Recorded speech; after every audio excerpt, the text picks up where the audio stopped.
tinanong ng queen yung magic mirror. Mirror, mirror on the wall, who's the fairest of them all? Tapos sumagot yung mirror.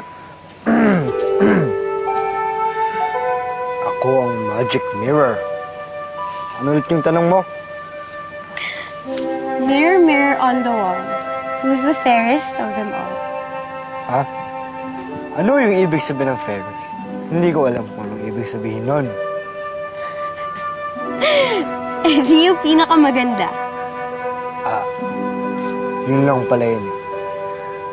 Kung ganun, meron akong kilala. Hindi lang pinakamaganda, pinakamabait pa. Sino?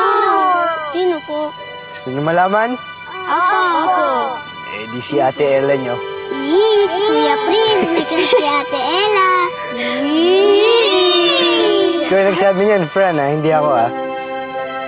Kita mo na, kung ano-ano kasi mga sinasabi mo sa kanila. Ginugulo mo yung kwento ko. Dahil dyan, Talaga ba? babasagin kitang magic Sige, mirror. subukan mo. Taya! Oh! Huwag ka magsasabi ng ganun sa harap nila. Baka mamaya, kung ano isipin nila, taya. Bakit? Masama ba? Masama ba magsabi ng totoo, ha? Masama ba magandahan sa'yo, mabaitan sa'yo? Hindi naman masama yun, di ba? Taya! Taya! Ano? Kasi ako sanay na sinasabihin ako ng ganun. Pwes masanay ka kasi ganun ka naman talaga. Bawal nga eh. Bakit bawal? Taya. Yung maganda? Yung mabait? Ang tawag mo dyan?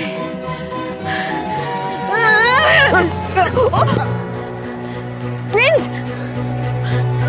Okay ka lang? Kasi naman eh. Tingnan ko lang ko naman. Ano yun? Tingnan ko lang naman kung concerned ka.